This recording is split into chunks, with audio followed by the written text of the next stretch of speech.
My daughter-in-law slammed the door in my face at my grandson's birthday party. She told me I wasn't family, that I wasn't wanted. I stood there holding a gift I'd spent weeks choosing. 2 days later, she couldn't stop calling, begging, crying, desperate. And for the first time in my life, I didn't answer. Want to know what I did instead? If you're watching this, subscribe and let me know where you're watching from. Because what happened next changed everything. For all of us. But let me back up. My house is small, clean, light comes through the kitchen window every morning. I have a wooden table by that window. That's where I drink my coffee. On the shelf, there's a photo album. Old one. I opened it that morning, 3 weeks before the birthday. Turned each page slowly. My son's wedding photo. Tommy as a newborn. Me holding him, smiling wide. Then after that page, blank. Nothing. 3 years of blank pages. I used to ask Sarah to send pictures. She'd say, "I'll send them later, Mom." Later never came. I live alone now, my husband's gone. David is all I have left. When Sarah first joined the family, I thought it would be good. I really did. But slowly, I started noticing things. Every time I visited, Sarah would straighten things after I left. I once saw her wipe down the door handle after I touched it. Their house was perfect, spotless, everything in its place. No signs of living, just signs of displaying. And me, with my old shoes, my grocery store tote bag. I didn't fit that picture. Sarah never invited me to stay for dinner. There was always a plan on the days I wanted to visit. "We're busy this weekend, Mom. Tommy has a play date. We need family time." Family time. But wasn't I family? I closed the album and looked at the calendar. My grandson's name was circled in red. I had circled it myself 3 weeks ago, with hope I didn't know was foolish. The day came. I got there on time, wore my good blouse, brought the gift. A dinosaur toy set Tommy had been asking for. I wrapped it carefully in newspaper, tied a red ribbon around it. I knocked, waited. Sarah opened the door. Her face went cold. "What are you doing here?" I held up the box. "It's Tommy's birthday. I wanted to." She cut me off. "This is for family. Go away." I stood there, frozen. Past her shoulder, I could see inside. David stood far back, holding a wine glass, staring at the floor. He didn't step forward, didn't say anything. I tried to catch his eye. He wouldn't look up. Sarah blocked the doorway. Her hand gripped the handle tight. Behind her, I saw it all. The party table, perfect. Pastel balloons, dinosaur cake.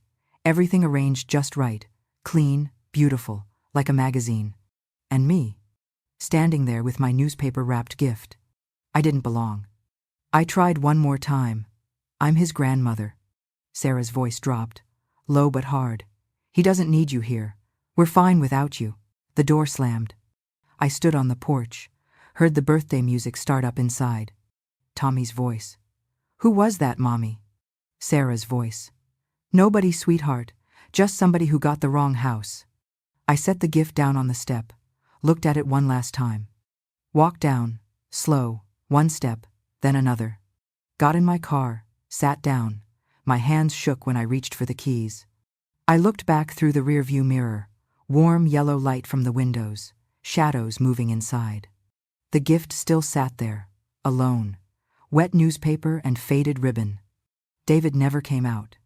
I drove home in silence, and for the first time in years, I let myself ask, what did I do wrong?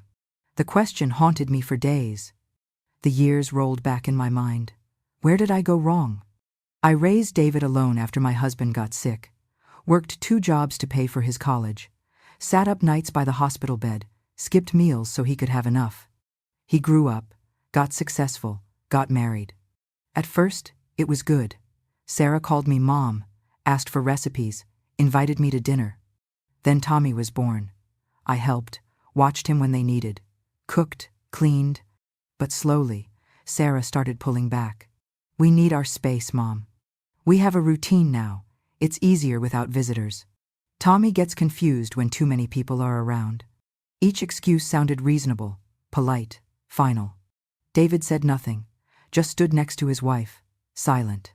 I started calling less, visiting less. Told myself I was respecting their boundaries. But the truth was simpler. I had become inconvenient. The day after the birthday, I sat on my porch, drinking tea, staring at nothing. My neighbor walked by. Linda, 70 years old, sharp eyes, doesn't miss much. She stopped, looked at my face. You look like somebody canceled Christmas. I tried to smile. Didn't work. She sat down next to me, didn't ask permission, just Saturday.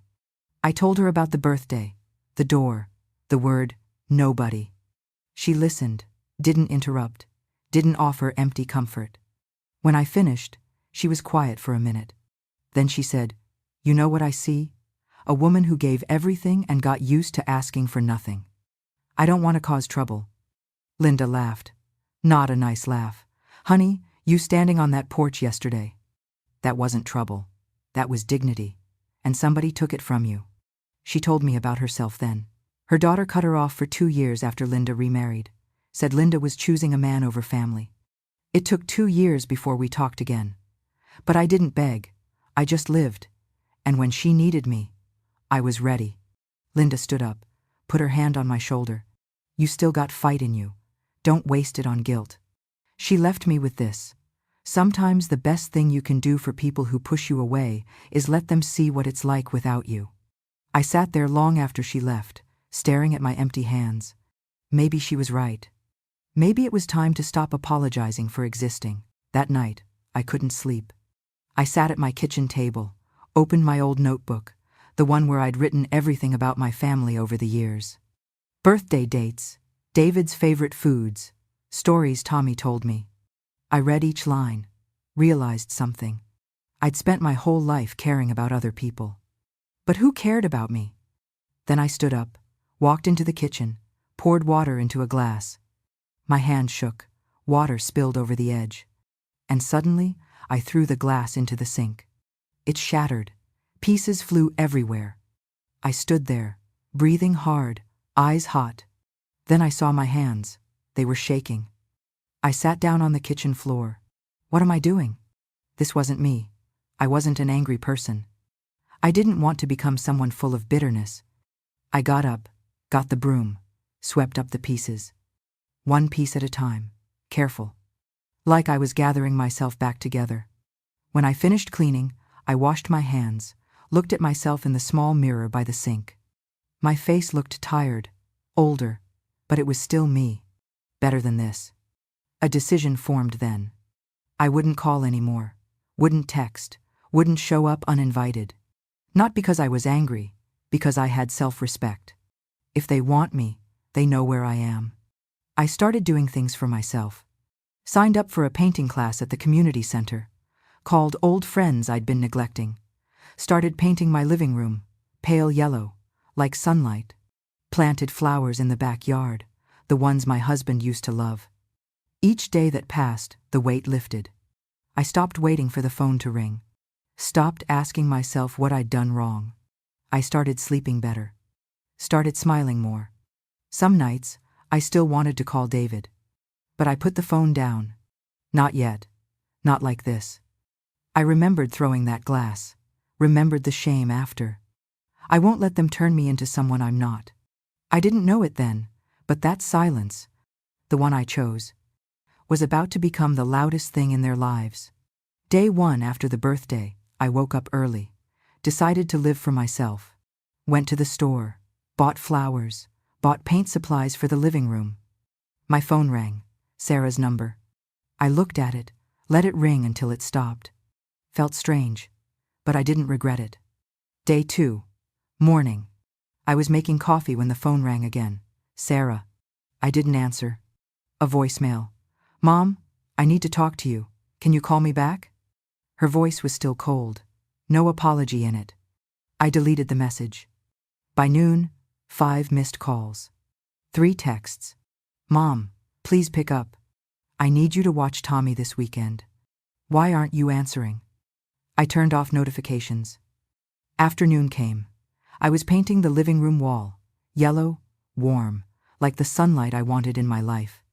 My phone buzzed non-stop on the counter. I looked down. 12 missed calls now. David was calling too. I hesitated, but I didn't answer. Not yet. Not like this. 7 p.m. I imagined what was happening at their house. Sarah sitting by Tommy, trying to bring his fever down, not knowing what to do. I'd been there once, alone, scared, with no one to ask for help. But I had my husband then. Sarah had David, but David was at work. Sarah was alone. I wondered if she was thinking about her own mother, the one who died, the stepmother who was gone, and now me, the only person left who knew how to care for a sick child. Not there anymore. 8 p.m. The phone rang again. Number 18. This time, David's voicemail. Mom, please. Tommy's sick, really sick, high fever. Sarah's freaking out. We need you. Please call back. His voice sounded panicked, real panic. I stopped painting, put the brush down, steadied my breathing. Listened to the message again. Tommy, my grandson. If I went now, everything would go back to how it was. I'd be the person they only called when desperate. But he was sick. 9 p.m. Call 23. Sarah again.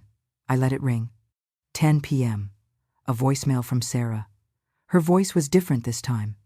Mom, I'm sorry. About the birthday. About everything. Tommy's fever is 104. Hospital said to monitor him. I don't know what to do. I'm scared. Please call me back. Her voice broke. She was crying. For the first time, she called me Mom and meant it. I could hear Tommy crying softly in the background.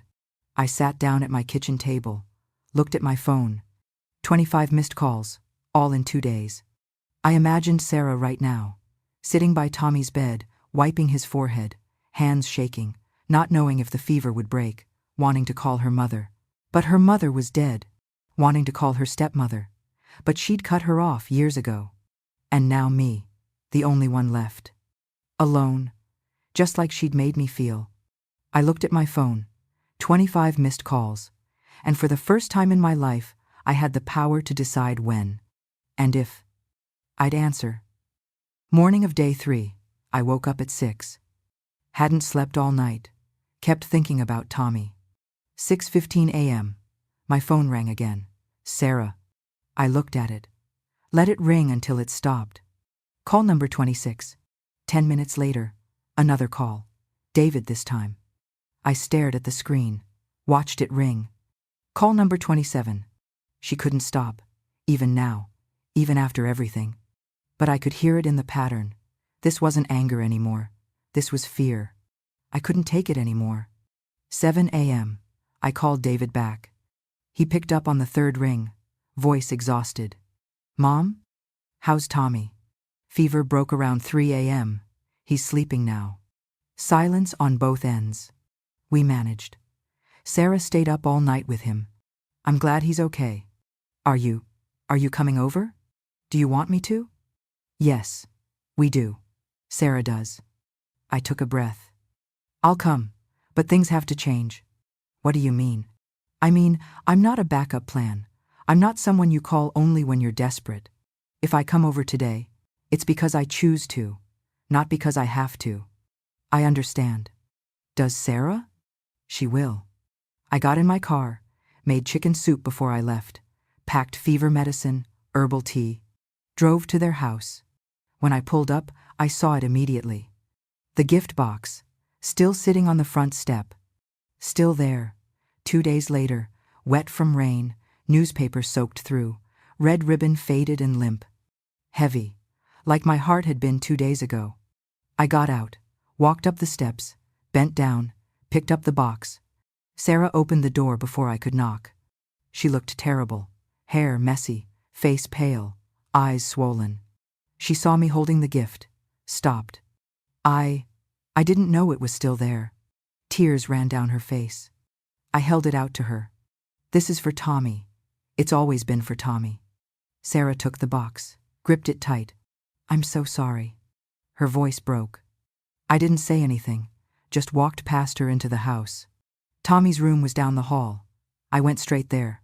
He was asleep, face flushed, breathing steady. I put my hand on his forehead, warm but not burning anymore. Sarah stood in the doorway, watching me. "Thank you for coming." Her voice was hoarse, small, real. "He's my grandson. Where else would I be?" In the kitchen, I heated up the soup, made tea. Sarah sat at the table, silent, the gift box in front of her. I put a bowl down in front of her. "You need to eat. You can't take care of him if you don't take care of yourself." Sarah looked at the soup. Tears fell. I didn't know what to do. When the fever kept going up, I panicked. I sat down across from her. "I know." She finally looked at me. "I'm sorry. For the birthday, for the door, for everything. I'm listening. I was afraid. Afraid you'd take over. Afraid Tommy would love you more than me. Afraid I wasn't enough. I let that sit between us for a moment. You are enough. But you can't do this alone. I know that now." Silence. "Can we start over?" "We can try." David came into the kitchen, looked at both of us sitting there. Not angry, not tense, just tired, and maybe hopeful. "Is everything okay?" I smiled at my son. "We're getting there." I stayed that day. Not because they begged me, but because for the first time I was invited. Not needed. And that made all the difference. Later that afternoon, Tommy woke up, saw me, smiled big. "Grandma!" He hugged me tight. "I missed you." "I missed you too, sweetheart." Sarah and David watched from the doorway. Sarah wiped her eyes quickly. After Tommy fell back asleep, Sarah asked if I could stay for tea. We sat in the living room, just the two of us. David took a walk to give us space. "Can I tell you something?" Sarah's voice was quiet. "Of course." She took a breath. "My mom died when I was 9. Cancer. I'm so sorry." One day she was here. 6 months later, she was gone. And I didn't get to say goodbye. She was in the hospital. They said I was too young to visit, so I never saw her again. She stopped, wiped her eyes. A year later, Dad remarried. This woman moved into our house, changed everything, threw away Mom's things, said we needed a fresh start. I hated her for that. Sarah looked at me. "And when you came into our lives, when Tommy was born, I saw it happening again. Someone new, someone trying to take a place that wasn't theirs." I didn't say anything, just listened. "I'm not here to take your place, Sarah. I know that now, but I didn't then. All I could see was someone who might replace me, someone who might be better at this than I am. No one can replace you. You're his mother.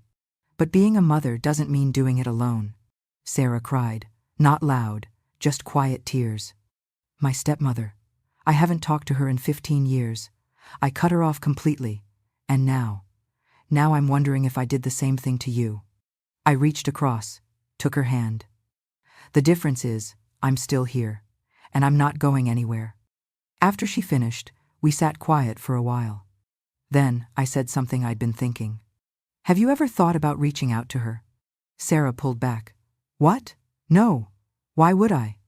"Because maybe she's still waiting, like I was." Sarah stood up. "It's not the same. Isn't it?" She turned away. "You don't understand. She tried to erase my mother." "Did she? Or was that what it felt like to a 9-year-old who was grieving?" Sarah went still. "I'm not saying she was perfect. I'm not saying she didn't make mistakes, but neither did I. And you gave me a second chance." Sarah sat back down. "I don't even know where she is. Do you want to know?" She hesitated. I don't know." "That's okay. You don't have to decide today. But I want you to think about something." "What?" "What if one day Tommy grows up and pushes you away because he doesn't understand? What if he cuts you off for years? Would you still be waiting for him to come back?" Sarah's eyes filled again. "Of course I would." "Then maybe she's waiting too." Sarah didn't say anything else that day, but I saw something shift in her eyes. A door just barely cracked open. A week later, I couldn't stop thinking about that conversation. Sarah hadn't mentioned her stepmother again, but I couldn't let it go. I remembered David once mentioning where Sarah grew up, a small town 2 hours north. I decided to do something Sarah wasn't ready to do. I would find her stepmother myself, not to interfere, just to understand. I found an old wedding invitation in David's things.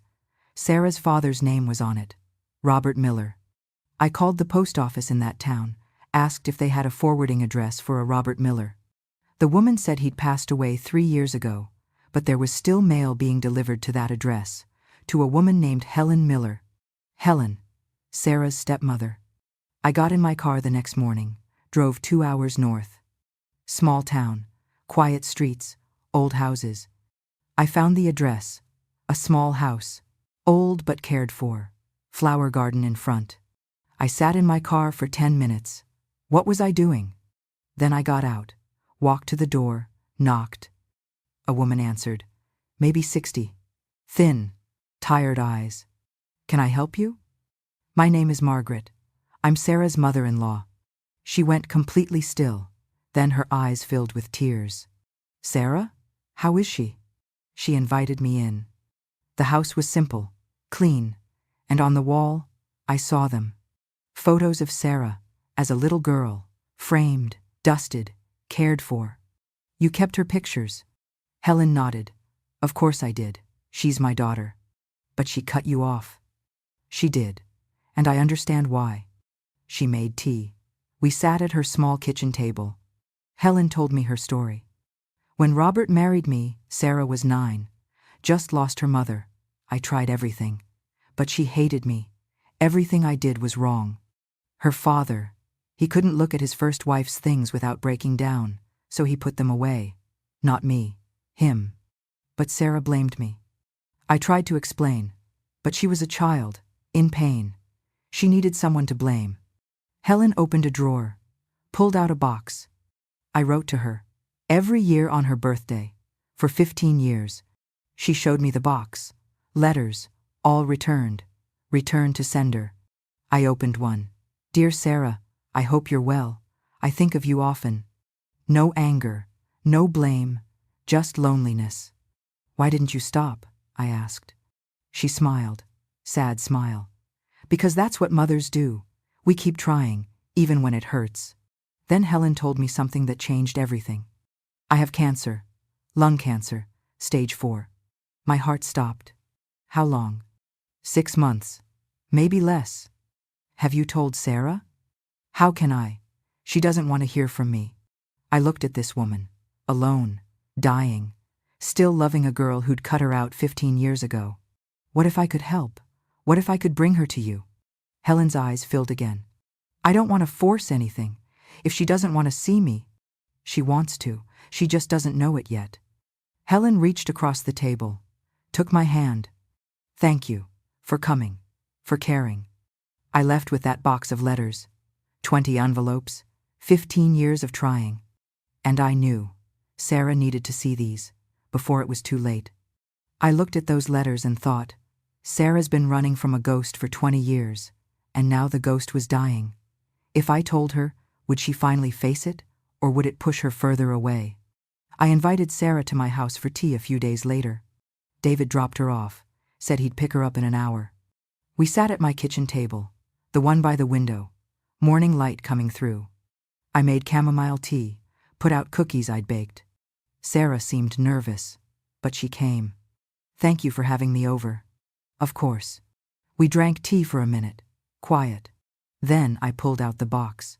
I need to tell you something, and I hope you won't be angry. Sarah looked at the box. What is it? I went to see her. Sarah's face went pale. Who? Your stepmother, Helen. Sarah stood up.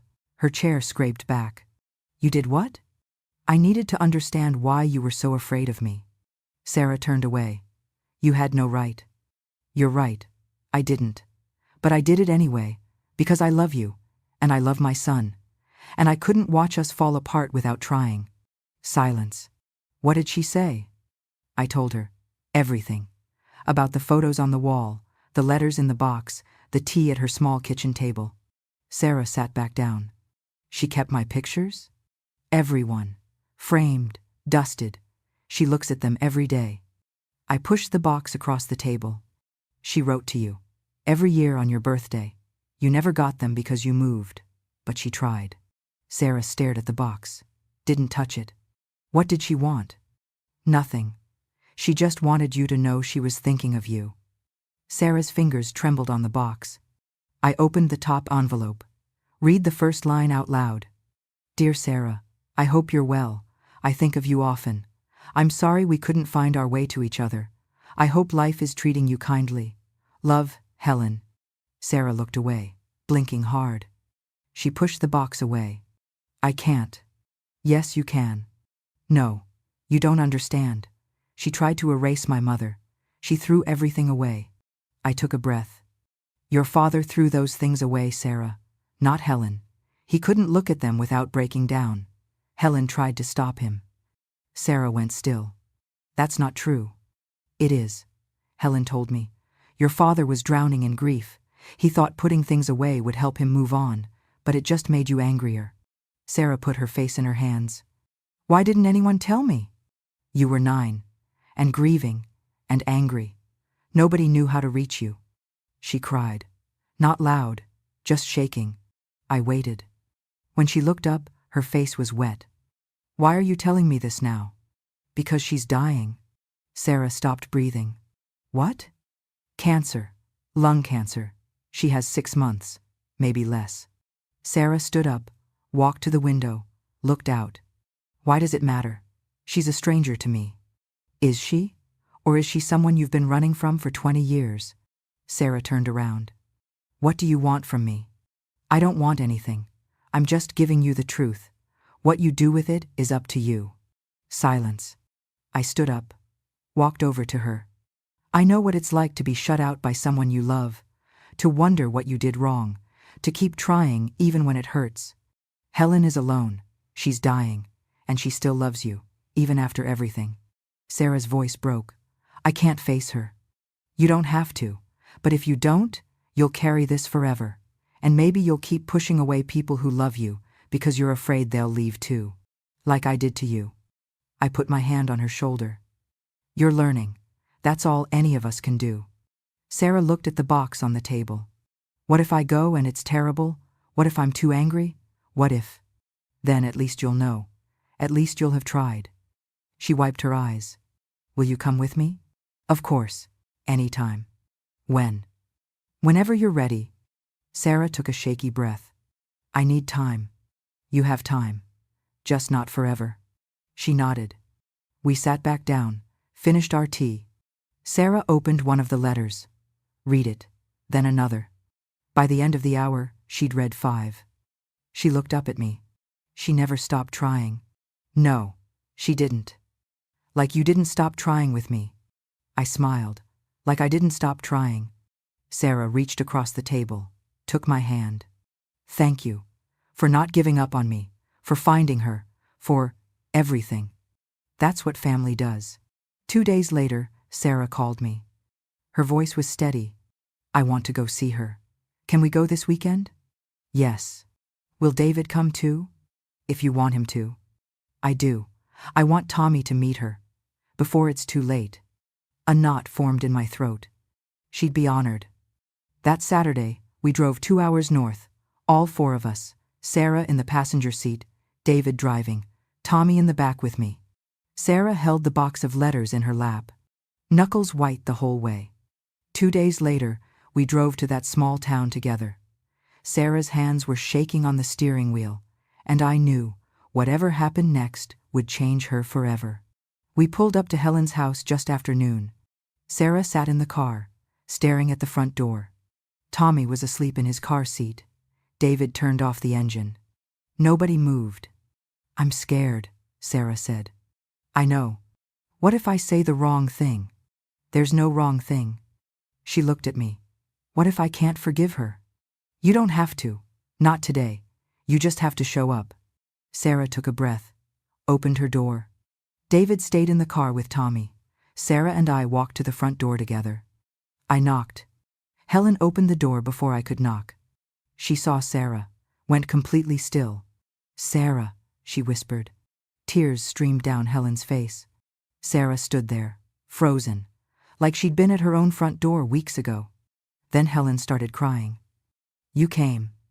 Sarah's voice was small. I came. Helen stepped back. Let us in. The 3 of us sat in the living room, tea on the table, nobody touched it. Helen looked older than when I'd visited. Thinner, more tired. But her eyes were bright, fixed on Sarah. "You look just like your mother." Sarah flinched. "I'm sorry," Helen said quickly. "I shouldn't have." "No," Sarah's voice cracked. "It's okay. I do look like her. People used to tell me that all the time. She was beautiful." Sarah looked down at her hands. "I don't remember much about her anymore, just pieces.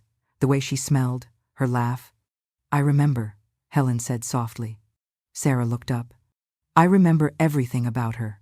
Your father talked about her every day, even after we married, especially after we married." "You weren't jealous?" Helen smiled. Sad smile. "How could I be jealous of someone who loved you so much, who gave you life?" "But you threw her things away." Helen shook her head. "I didn't. Your father did. I tried to stop him, but he couldn't look at them without falling apart." Sarah was quiet. "I wanted to keep them for you," Helen said. "I tried to hide some things, but he found them. Said it was too painful." "I blamed you," Sarah whispered. "I know. And I understood. You needed someone to blame, and I was there. I was terrible to you. You were a child. A grieving child." Helen reached across the coffee table, didn't touch Sarah, just held her hand out. Sarah looked at that hand, weathered, thin, shaking slightly. Then she took it. They sat like that, holding hands, crying. I stood up quietly, went to the kitchen, gave them space. Through the doorway, I could hear them talking, soft voices, 20 years of silence finally breaking. After a while, Helen called me back in. She was holding a small wooden box. "I have something for you," she said to Sarah. "Your father gave it to me before he died. He wanted you to have it." She opened the box. Inside was a silver necklace, a small moon pendant. "This was your mother's." Sarah's hands shook as she took it. I thought it was lost. I kept it safe, waiting, hoping. Sarah held the necklace to her chest. "There's something else," Helen said. She pulled out a journal. Old, leather-bound. This was hers too. She wrote in it every day, up until the end. Sarah opened it, saw her mother's handwriting. She started reading, then stopped, looked up at Helen with tears streaming down her face. "What is it?" I asked. Sarah's voice broke. "The last entry. It's to me." She read out loud. "Sarah, my beautiful girl, live fully, love deeply. Don't be afraid. And remember, the people who love you aren't trying to replace anyone. They're just trying to love you the best way they know how." Helen was crying too. She knew she was dying. She wanted you to know it was okay to let people in. Sarah closed the journal, set it down carefully. Then she moved to the couch where Helen Saturday put her arms around her. "I'm sorry. For everything. For cutting you off. For wasting so much time." Helen held her. "You're here now. That's all that matters." They stayed like that for a long time. David came in with Tommy. The boy was shy at first, but Helen smiled at him. "You must be Tommy." Tommy nodded. "Your great-grandmother would have loved you. And your grandmother here," she pointed at Sarah. "She's a lot like her mother. Strong, beautiful, stubborn." Tommy giggled. We stayed for dinner.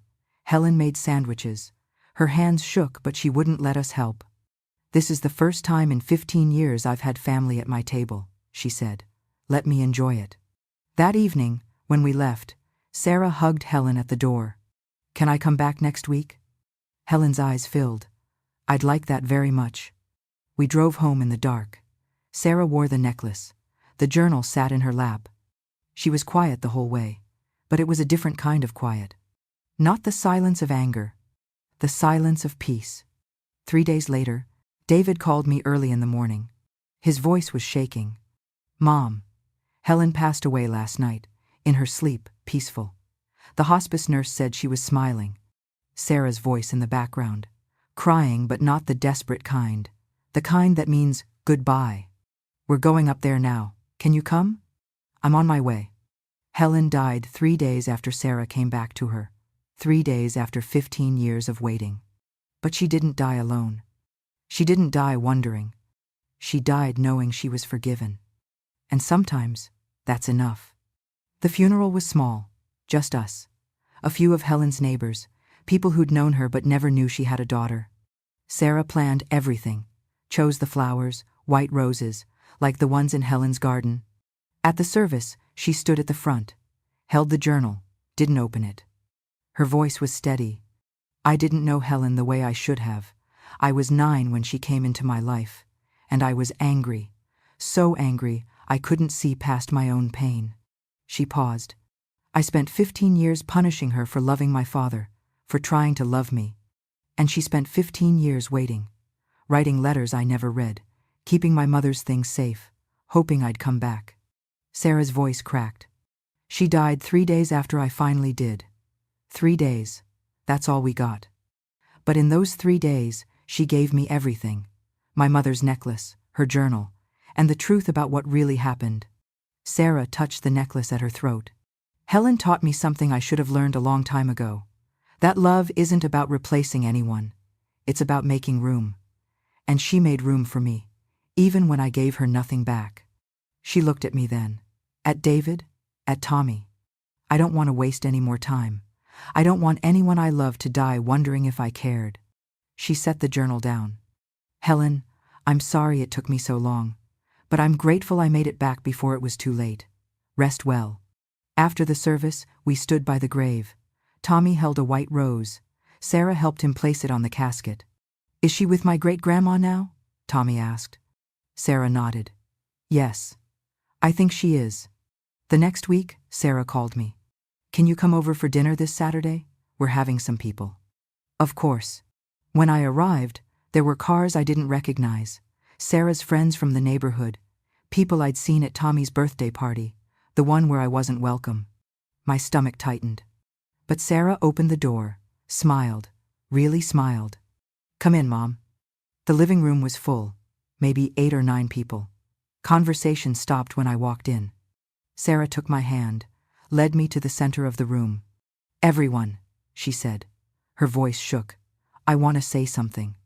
The room went quiet. For a long time, I told myself I was protecting my family. But the truth is, I was just afraid of not being enough, afraid of losing control. And in trying to protect what I had, I hurt someone who only ever wanted to love us. She turned to me. Mom, I'm sorry. For the birthday. For the words. For every time I shut you out. You didn't deserve that. Her voice broke. Tears ran down her face. The room stayed silent. Then Sarah did something I didn't expect. She walked to the side table, picked up an envelope, came back to me. This is yours. I should have done this when Tommy was born. I opened it. Legal papers, guardianship documents. Sarah had put my name down as Tommy's legal guardian, second to her and David. If anything happens to us, you'll have full rights to Tommy. Not because we have to, because we want to. Because you're his grandmother. And that means everything. I held the papers. My hands shook. Looked at David. He nodded. Eyes wet. I couldn't speak. Sarah wasn't done. There's something else. She took my hand, led me outside. On the front of the house, next to the address, was a new sign. The Miller Johnson home. My maiden name, Johnson, added to theirs. This is your home too, Sarah said. I want everyone to know that. I touched the sign, cold metal under my fingers. Then Sarah led me back inside, down the hall. She stopped at the door next to Tommy's room, the one that used to be storage. She opened it. The walls were painted soft blue. There was a bed, a desk by the window, fresh flowers on the nightstand. And on the door, a small wooden sign, Grandma's room. This is yours, Sarah said. Anytime you want to stay, anytime you need to be here, you're always welcome. I walked in, sat on the bed, looked around. It wasn't fancy, but it was mine. Sarah sat next to me. I wish I'd done this years ago. We have time now. She leaned her head on my shoulder. We sat like that for a while, quiet. Then Tommy ran in, jumped on the bed. Grandma, this is your room. Can you stay tonight? I looked at Sarah. She nodded. Yes, sweetheart, I can stay. That night, I slept in that small blue room, in my grandson's house, in the home that now had my name on it. And for the first time in 3 years, I felt like I belonged.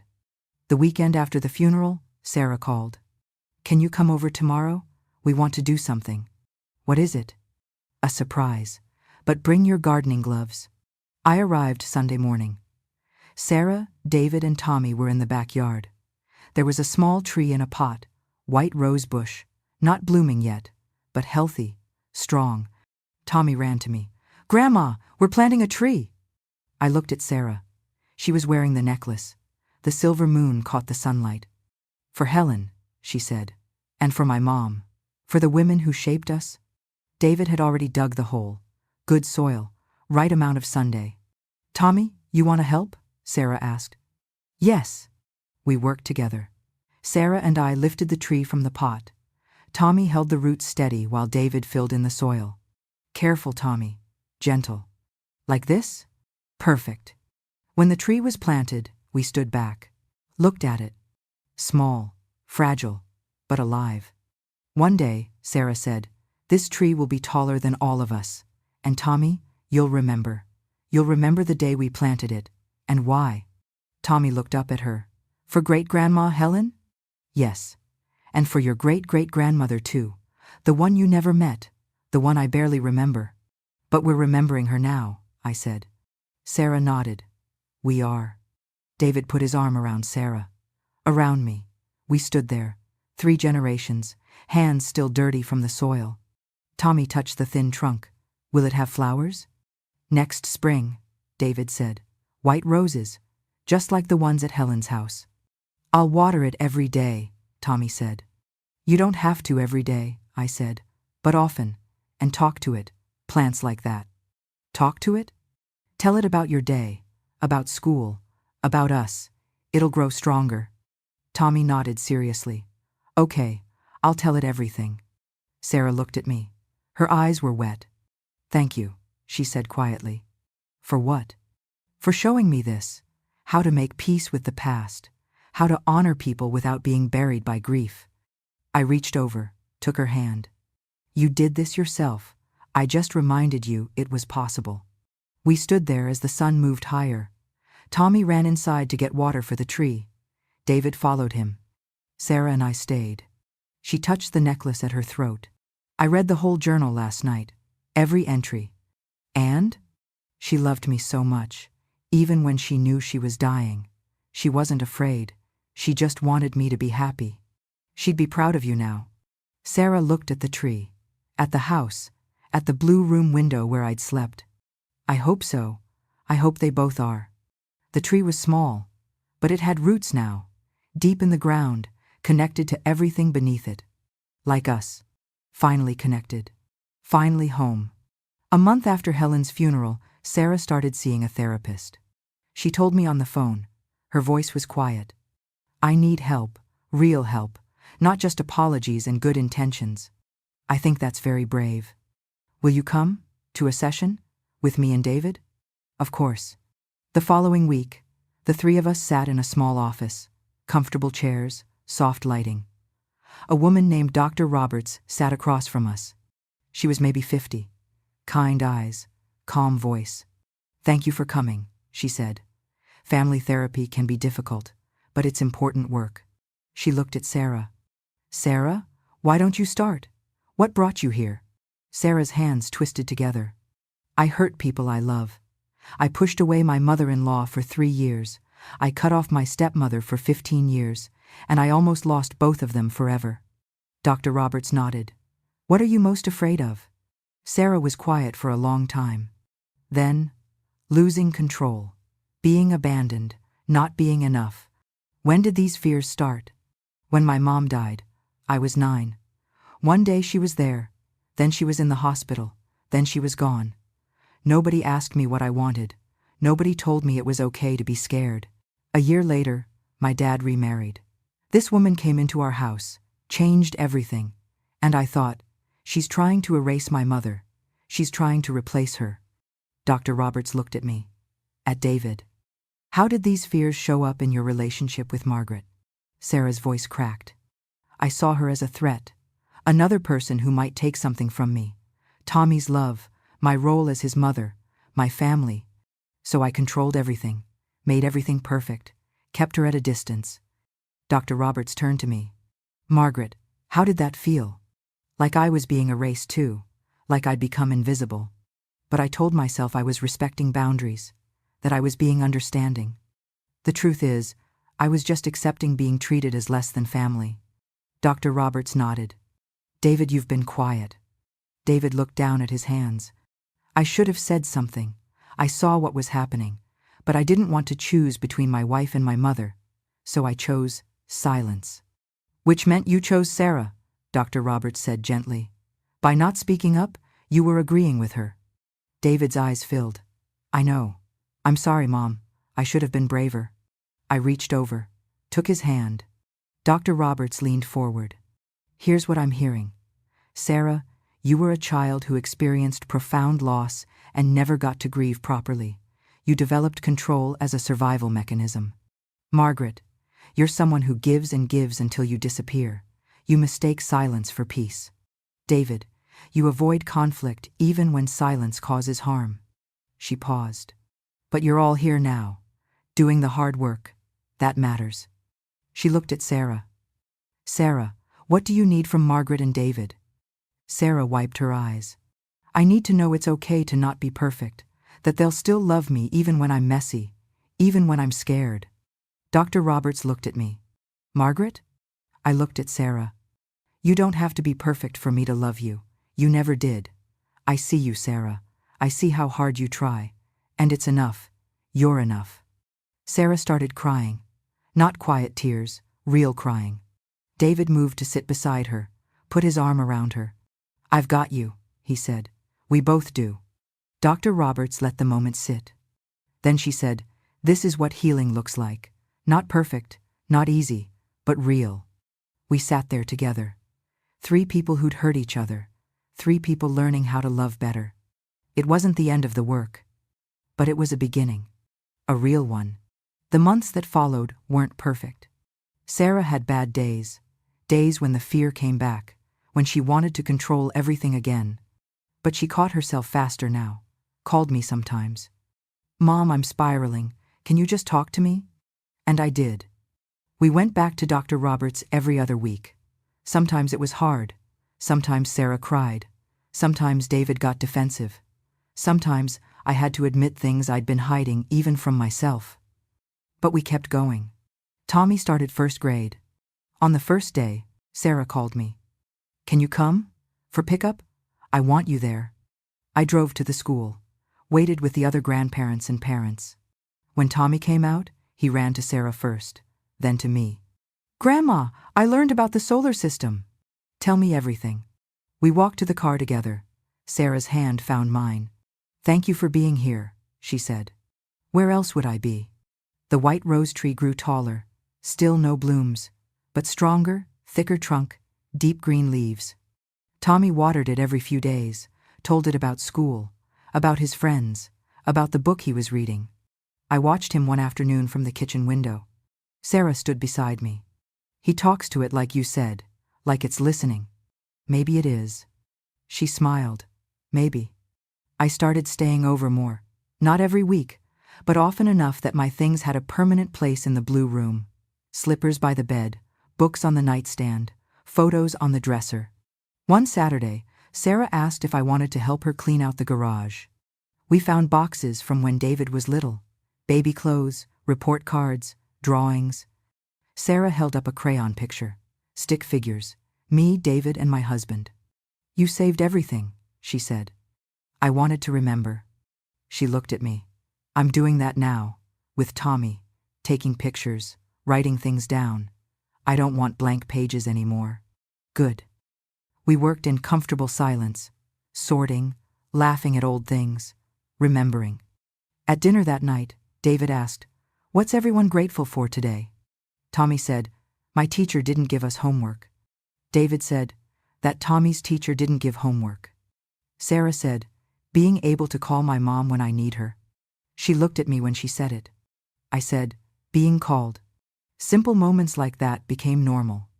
Sunday dinners, Tommy's soccer games, helping Sarah fold laundry while we talked. The house that once felt like a museum became a home.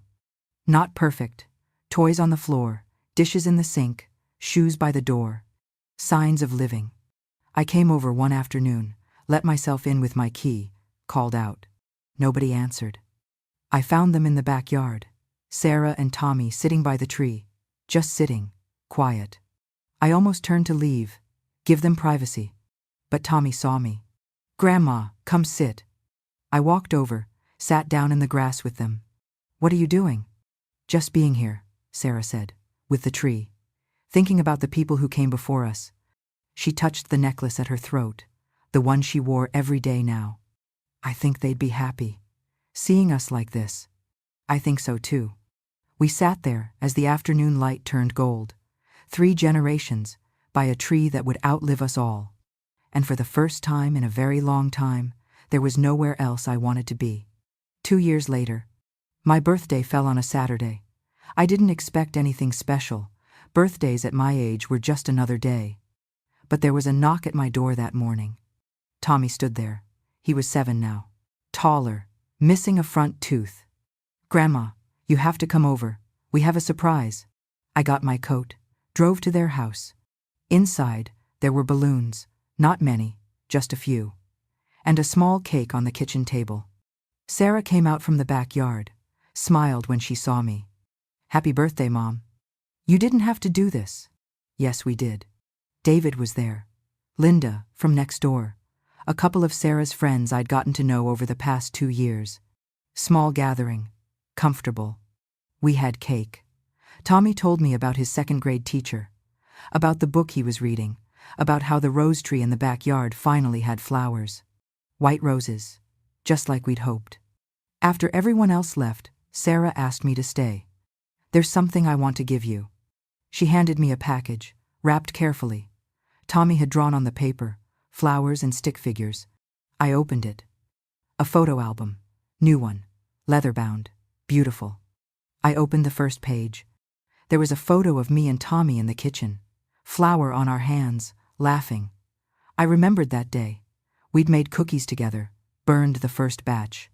Under the photo, Sarah had written in her handwriting, "The day you taught Tommy that mistakes are just part of learning." I turned the page. Another photo. 3 generations standing by the rose tree.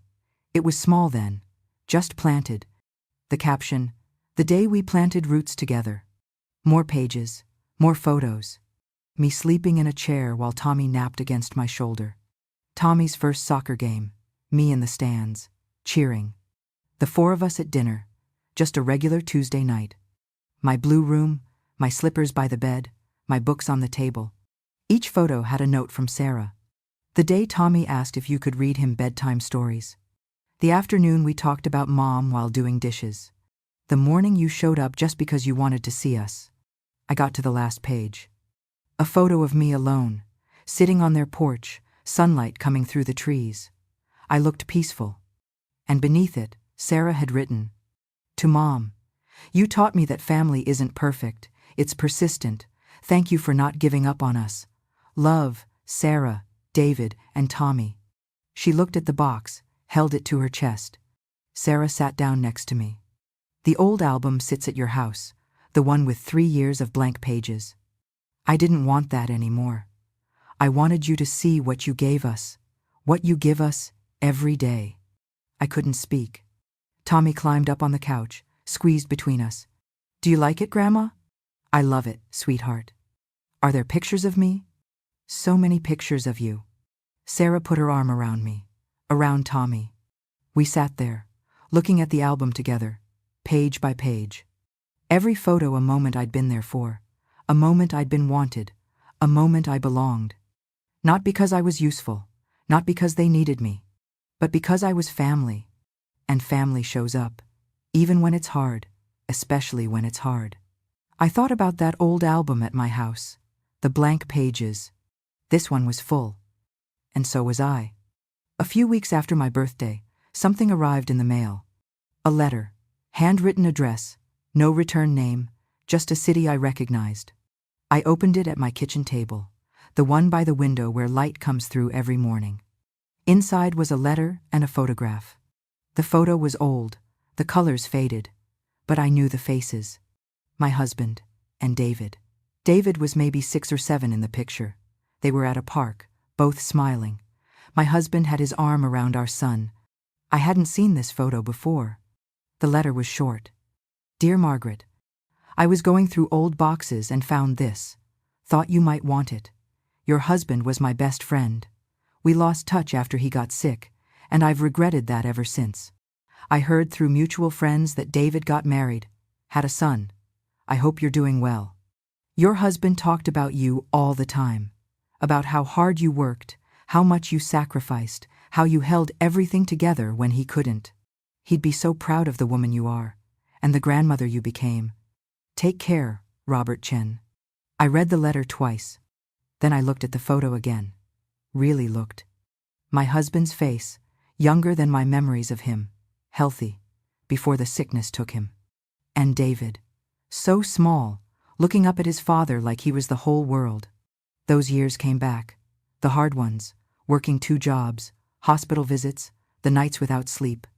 The meals skipped so David could eat. The dreams put away so he could have his. My husband held my hand even when he was too weak to speak, made me promise to take care of David, to not give up. The promise stayed kept. And now David had a family, a son, a life, and a place for me in it. The mantel held the new photo album, the one Sarah gave me. The old photo joined it, my husband and David, past and present, side by side. A breeze came through the window, gentle, warm, like an answer.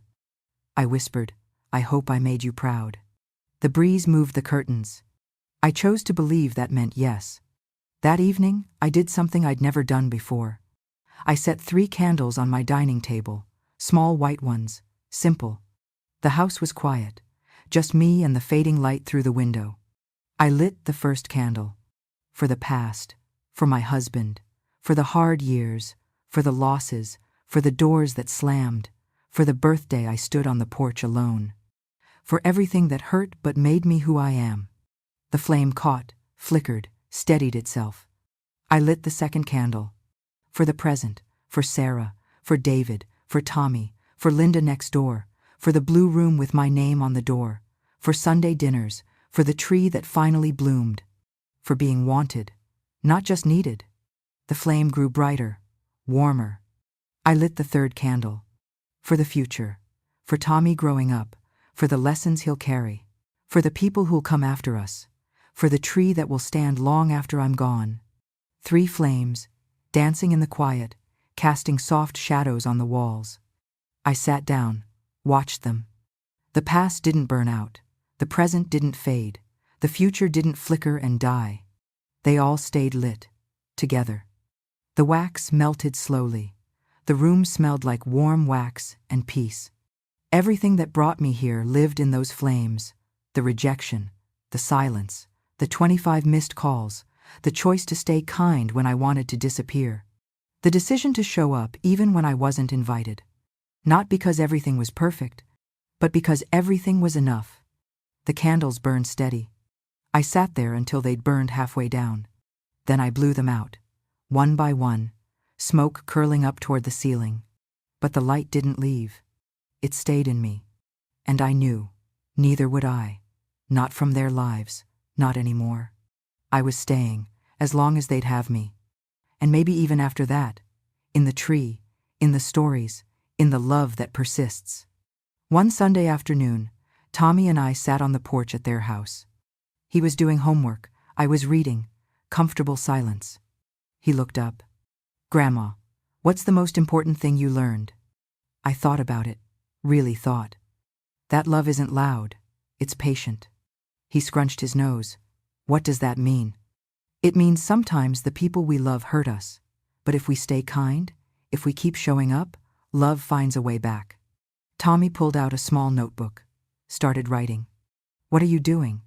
Writing it down. I want to remember this. He wrote carefully. Tongue stuck out in concentration. There, he said. Now I won't forget. I smiled. Good. The years kept moving, not fast, but steady. I got older, slower. My knees complained more. My hands weren't as steady. But I was still there, still showing up. Sarah became my best friend. Not just my daughter-in-law, my friend. We talked almost every day. About everything. About nothing. David became the son I'd always hoped he would be. Present, honest, kind. And Tommy. Tommy grew up surrounded by love, 3 generations of it. One afternoon, I sat on that same porch. The white rose tree had grown tall, taller than me now, blooming every spring. Sarah sat down next to me. "I'm glad you didn't give up on us," she said. "I couldn't. Your family. You taught me what that means." We sat in comfortable quiet. Then Sarah said, "Tommy asked me yesterday if he could bring a friend over, a boy from school. His grandmother just passed away." "Oh, the poor child." Tommy said, "Maybe Grandma can be his grandma too. She has enough love for everyone." My eyes filled. "Of course he can bring him." Sarah smiled. "I knew you'd say that." The next week, Tommy brought his friend. Quiet boy, sad eyes. We baked cookies together. I let him lick the spoon, just like I did with Tommy. He smiled for the first time that afternoon. After that, other people started coming.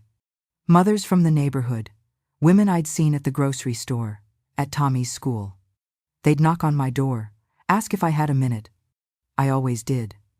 They told me about their struggles, their mother-in-laws, their daughters-in-law, their fear of being pushed away, their guilt about pushing others away. I listened, didn't judge, just listened. Then I'd share my story. Not the glossy version, the real one. The door that slammed, the 25 missed calls, the glass I threw in the sink. The choice I made to stay kind anyway. They'd leave a little lighter, a little more hopeful. One woman said, "You make it sound so simple." I shook my head. It wasn't simple. It was the hardest thing I ever did. But it was worth it. Every moment of waiting, every moment of doubt, worth it. Now, sitting here on this porch with Sarah, watching the tree sway in the breeze, I understood something. This is what we leave behind. Not perfection, but persistence. Not answers, but presence. Not the times we got it right, but the times we kept trying even when we got it wrong. The tree would outlive me.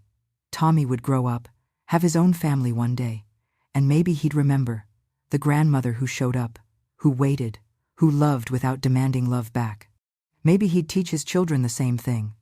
That love isn't loud, it's patient, it's persistent, and it always, always finds a way back. I looked at Sarah, at the tree, at the house with my name on the sign, at the life I almost gave up on, and I thought, this is enough, more than enough. This is everything. Thanks for listening to my story. If it touched you, I hope you'll share it with someone who needs to hear it. Because sometimes, the bravest thing we do is not give up on love, even when love gives up on us first. And sometimes, just sometimes, it finds its way back.